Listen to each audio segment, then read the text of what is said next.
दुख और दर्द को समझने वाले। मेरा कोई वर्क, मेरा कोई काम नहीं है 24 घंटा मैं समाज की लड़ाई लड़ने के लिए। न मेरे पास कोई कंपनी, न मेरे पास कोई फैक्ट्री है। सुबह शाम से लेकर मेरी माँ भी डांटती कोसती रहती है, आप ऐसा चलते हो कहीं कोई दिक्कत हो जाए। हमने कहा माँ आप घबराइए मत, आपने अपने बच्चों को गीदड़ नहीं, आप अपने बच्चों को एक शेर पैदा किए माँ मेरी, आप घबराइए मत। क्योंकि हर माँ की पीड़ा दिक्कत होती है। अगर मेरे आंखों के सामने मेरे नौजवान के बच्चे इस तरह कोई समस्या घटना घटित हो जाए, मुश्किल से 1 हफ्ते से 10 दिन 1 महीने वो संकट रहेगी, फिर दिल दिमाग से निकल जाएगा। मेरी बात को आप मानो। बाबा साहब चाहते हैं मेरे बहुजन समाज के लोगों, जब तक उनके सपने के बारे में नहीं जानोगे, जब तक उनके लक्ष्य के बारे में नहीं जानोगे, जयंती मना लेने से हमारा आपका भला नहीं होगा। बाबा साहब चाहते थे मेरे समाज में मास्टर बने, मेरे समाज के IAS बने, मेरे समाज के लेक्चरर बने, मेरे समाज के प्रोफेसर बने। बाबा साहब सपना ये था।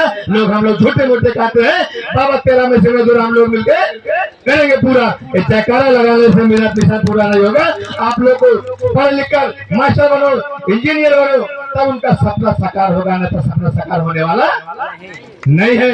बाबा साहब के एक समय था, बाबा साहब को पढ़ने में दिक्कत थी। धन्य से मसीहा, अगर मैं अपनी पूरी हड्डियों की माला उनके चरणों में डाल दूं, शायद तो भी कम उनके जीवन में पूरी मैं खर्च नहीं अदा कर पाऊंगा। बाबा साहब के जब उनको एडमिशन के पिताजी ने विद्यालय में दाखिला दिलवाने ले गए, लेकिन मास्टर ने कहा उस भीमराव अम्बेडकर को मैं एडमिशन दाखिला तभी लूंगा, मेरी एक शर्त है। बाबा साहब के पिताजी ने कहा ठीक है मास्टर जी, कोई बात नहीं, मैं आपकी शर्त मंजूर कर रहा हूँ। मास्टर ने कहा ठीक है डॉक्टर अम्बेडकर को मैं एडमिशन दाखिला ले रहा हूँ, लेकिन सारे बच्चे क्लासरूम में बैठेंगे, भीमराव अम्बेडकर एक क्लासरूम के बाहर बैठकर पढ़ाई करेगा। बताइए उस समस्या थी बाबा साहब डॉक्टर B.R. अम्बेडकर साहब ने। बाबा साहब को जमीन पर बैठाया गया, उनको पानी नहीं पिलाया गया, उनको प्यासा रखा गया, लेकिन धन्य हो बाबा साहब के चप्पल के नीचे बैठाया गया। बाबा साहब के दिल दिमाग में क्लिक हुआ, ठीक है मास्टर साहब मुझे जमीन बैठा रहे हो, लेकिन आने वाले मेरे बच्चे, आने वाली मेरी कौम इतनी बड़ी कुर्सी बैठाएंगे, आपका दिमाग और धरती से जमीन खिसक जाएगा।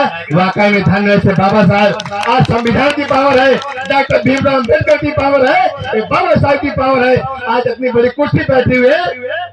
आज जमीन के बाद छोड़ दीजिए, आज भारत में सबसे बड़ी जो कुर्सी है हमारी समाज की एक महिला बैठी है, वो भी आदिवासी समाज की महिला है, जिसका नाम है द्रौपदी मुर्मू जी। वो आदिवासी समाज की महिला है, राष्ट्रपति बनी हुई है, भारत में सबसे बड़ी कुर्सी बैठी हुई है। ये समझना चाहिए हमको आपको, क्योंकि बाबा साहब सपना ये था उनको जमीन बैठाया गया, लेकिन आज हमारे समाज की आने वाली वंशज हमारी कौन आज बहुत बड़ी कुर्सी बैठी है। जब तक आप लोग उनके लक्ष्य के बारे में तय नहीं करोगे, उनके बारे में आप रिसर्च नहीं करोगे, जयंती मनाने से कोई भला नहीं होगा। अभी अगर सर्वे किया जाए हर घर में, चाहे जिसमें कोई टीम गठित किया जाए, हर घर में 1520 से 30,000 रुपए घर में मोबाइल लगभग 2 से 3 मिलेगी। मेरी बात से मानो या मत मानो, लेकिन इसकी मैं पूरे 100% गारंटी साथ में कह रहा हूँ। लेकिन इस मोबाइल को अगर सही दिशा में ले जाओगे आपको सही जानकारी देगा, अगर गलत दिशा में ले जाओगे आपको गलत जानकारी देगा। क्या मोबाइल बनाने वाली गलती है? मोबाइल बनाने वाली गलती नहीं है, मोबाइल चलाने वाली गलती है। इसीलिए कहा जाता है हमारे समाज की माताएं माने रील देखने में बहुत मस्त और व्यस्त रहती है। अरे आप सोचिए बाबा साहब का जन्म कब हुआ था, बाबा साहब सपना क्या था, बाबा साहब बच्चे कितने बच्चे कुर्बान करके।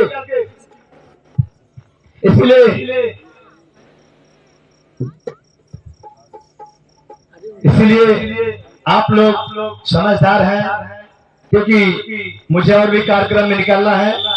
बहुत बहुत धन्यवाद पूरी आयोजक मंडली को, बड़े भाई साउंड ऑपरेटर महोदय को बहुत बहुत धन्यवाद जो अपनी आवाज को मैं रख पा रहा हूँ, क्योंकि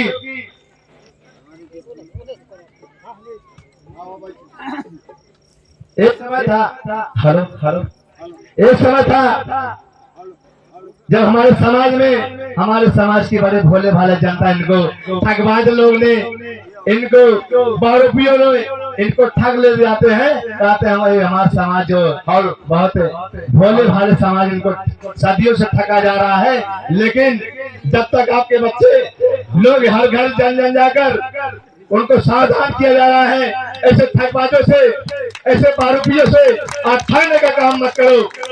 क्योंकि एक समय था, जैसे फिर आने वाला पंचवर्षीय प्रधानी का जो चुनाव है, एक समय प्रधान जी ने कहा सारे हमारे समाज में वोट लेने के लिए पैर छूते हैं। एक दादाजी बैठे थे, उनको प्रधान जी कहा दादाजी 1000 रुपए ले लीजिए, हमको टोआ दे दीजिएगा।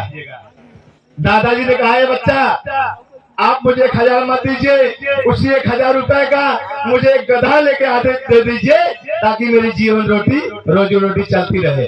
उन्होंने कहा ठीक है प्रधान, ठीक है दादाजी, मैं जा रहा हूँ। 1000 रुपए लेकर गधे को खोजते हुए निकल गए। एक गधा वाला जा रहा था, बोले व्यापारी, उन्होंने कहा हाँ भाई साहब बताइए, कहे मुझे एक गधा दे दीजिए, कितना कीमत है? उस व्यापारी ने कहा उस गधे की कीमत 10,000 रुपए है। फिर जाते जाते और निकल गए, वो कीमत बढ़ती गई, घटी नहीं। फिर प्रधान जो चुनाव लड़ रहे थे, कहे दादा 1000 में गधा नहीं मिल पा रहा था, इसको रख लीजिए। दादाजी बता क्या बोले, ए प्रधान जी, क्या मेरी कीमत गधे से भी कम है? आप ये अपने इसके पास रखो।